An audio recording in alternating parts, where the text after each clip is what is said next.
only misses one game of a 17-game season, but continues to have like a great year, I don't think it would necessarily disqualify him from the MVP race. But I'll say this, if Patrick Mahomes plays every single game and puts up his video game numbers like he always does, that will be a tough man to beat. So if you do think Joe Burrow misses a game or two, I don't think I would bet on him for some of these awards. Like, I think there's still a chance that he wins it, but I don't want to take him at this price to win MVP, especially since the vibes coming out of training camp are that we need to hold Joe Burrow out if there's even an ounce of discomfort. I don't know if you've seen some of the storylines floating around. Jamar Chase went on NFL Network and said, we don't want him to play if he is not 100% healthy. It's fine. We'll be okay. He even went as far to say is, as long as he's like back after like 5 games into the season, we be all right. And so that was kind of jarring. If you want to place any kind of bets on Joe Burrow to win MVP for a season-long player props, I think that is a big red flag. I don't think that this team's necessarily doomed. I think they're right. They can go a couple games without him. But still, as far as the MVP market, that would be a red flag for me. Yes, I'm with you there. I would stay away from that. And honestly, those numbers moved overnight where you can get a little bit more value on the Bengals this morning just because of those comments from Jamar Chase. Isn't it funny how you can take a soundbite and say, oh my God, it's kind of like the stock market, really, where one thing I've learned about studying the stock market, and same thing goes for odds, right? Because you're talking about numbers, is that emotion has a lot to do with how the numbers move. Sometimes I'll look at the market, I'm like, why did the market move so much high or low? And it's because, investors are feeling negative, or investors are feeling bullish about what might happen. It's just a feeling. And the same thing can happen when you're talking about numbers online, because nothing has changed overnight. It's not like some news came out. No, it's just Jamar Chase saying something and us going, oh my God, he could stay out an extra couple games. That moves the market. Regardless of whether or not he stays out 3, 4, 5 games, whatever it is, there's just a ton to like about the Cincinnati Bengals. And honestly, if you look at their first 5 games, it's at the Browns versus the Ravens versus the Rams, at the Titans, at the Cardinals. So you could have, no disrespect to your Titans, but this is a manageable first 5 games of their regular season. What things can you say confidently about this Bengals team? Can you confidently say this team's going to win the AFC North? Can you confidently say that it's going to be Joe Burrow that's fighting for the MVP crown in the NFL? Are there any things that we as a betting show can take from you and use them to our advantage? Well, I think with them, what you have to consider is this is probably going, and we said this about the AFC West last year, but it feels like it's going to be the best division in the sport. Where I think you can make a case the Pittsburgh Steelers had a very good offseason.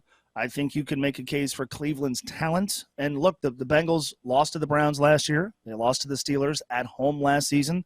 They lost to the Ravens last year.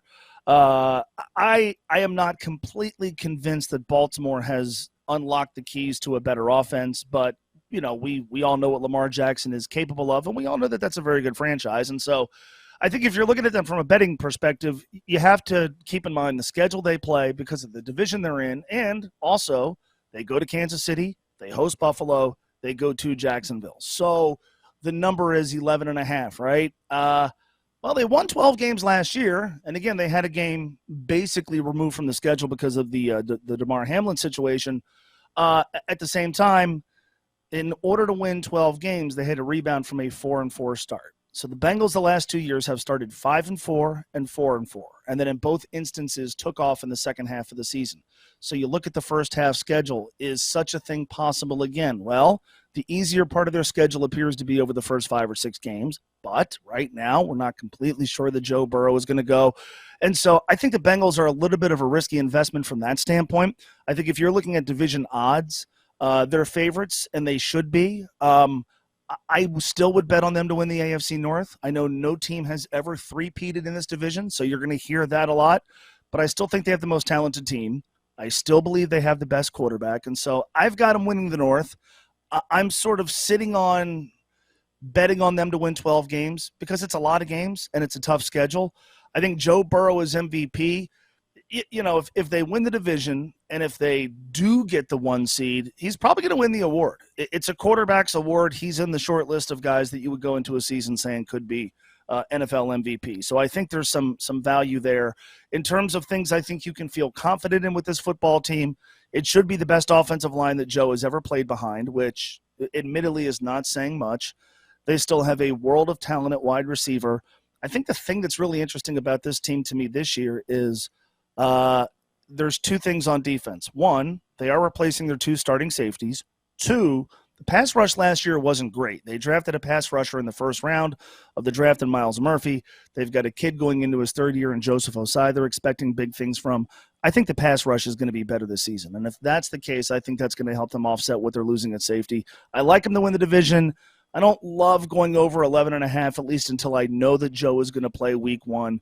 But I do think they're a good bet to win the AFC North. I am with you in that Tim Anderson had this coming. He absolutely had this coming. And I like Tim Anderson. I like guys that play with intensity. But at some point, when you're unnecessarily doing stupid things, like I'll just tag you really hard just because, like that's just stupid. And it's also insulting. And like you were talking about, as Hosey was saying, guys are trying to feed their families here. Why would you unnecessarily try to injure someone? So I'm kind of happy that Anderson got clocked here. Yeah, I think there are not a lot of people rooting for Tim Anderson here. And I'll say this. I think it was yesterday that he went on like a Twitter rampage, and I was like, uh-oh, brother, this is not what you want to do. Because he had like a whole string of like cryptic tweets. And I was like, God, you're going to get dragged. Because you know how Twitter is, like, or X or whatever it is. People are going to make fun of you. That's just the way it goes on Twitter.com. And so he was tweeting all these things, and like the memes that people were posting under it were just hilarious. Because even if you only watch the clip, you're like, wow, he really got decked. But then if you saw the video after this went down, Tim Anderson did not look okay. Like he looked like he was about to go to sleep. So that was the other impressive part of this. Jose Ramirez wasn't even looking and landed a sleeper punch or whatever the technical term is. Like, I'm not a boxing person, but when you level this type of punishment on somebody without even looking, oh boy, what a fight, James. This is my favorite part of baseball, I think, this season. Tough night for the baseball is boring crowd because you get this on your plate. It's his own fault. Here's the thing. The problem, these memes are amazing. There's one with Tim Anderson with the crying Jordan meme right on it. For a guy, nothing is worse for a guy like this who takes pride in being the bully, who talks so much smack, who is always the aggressor. And everyone loves it when the bully gets taken down. Well, the bully got taken down. And now Tim Anderson is in damage control, right? Like he's saying these cryptic things. He's acting like, oh, y'all got me messed. Bro, this is on you. This is what you said you wanted to fight. Well, you got to fight. And guess what?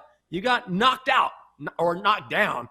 Clearly, Hosey won that fight. So if I were Tim Anderson, I would just stay off of Twitter for a while. Who is your Monday MVP? And as always, you can always go off book. Oh, Simone Biles. I was watching some of these highlights. It's awesome to see her back. And I know that people don't pay attention to gymnastics unless it's generally on Olympic year. But, man, you forget how dominant and how talented she is when she is out there. And also, I'm glad to see her back because we know about that whole story where she's in the middle of the Olympic Games and she gets the twisties. And if you know anything about those sound absolutely terrifying, where you lose all sense of where you are physically when you're in the air. And when you're trying to control your body and you lose that sense around you, then you can end up breaking your neck and just falling because you have no idea what you're doing in the air. So for her to retrain, and I had no idea she was going to start competing again.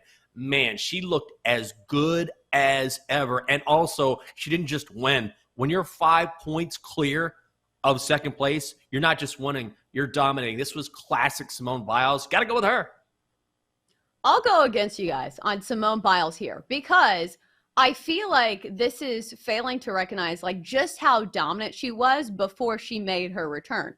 Doesn't this feel like if like Kobe Bryant played in like a lower tier of the NBA and like dominated, you're like, of course, because he's amazing. Because wasn't this a qualifier for some of the U.S. championship meets? And obviously I'm not like super gymnastics literate, but at one point Simone Biles was so dominant. This is a 4-time Olympic gold medalist. So I think the impressive part is her comeback and the mental, the mental gymnastics, I would say, that she's had to do to get back to her former self.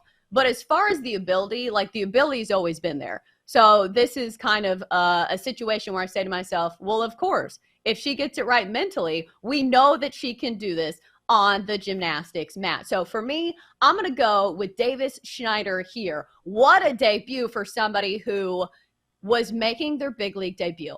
And I feel like this is such a tough situation for guys coming up to the majors, because think about all of the nerves and think about how fast his heart must have been beating in his first major league at bat, and he smokes a home run, and then he sustained this over a few games, 2 home runs, 9 hits in meaningful games for the Blue Jays, because this is not just, meaningless baseball for the Blue Jays. This is a team trying to compete for a wild card spot. So they absolutely needed this performance from Schneider here. So I'm going to give it to Davis Schneider, even though Lucas Glover had a pretty good weekend as well.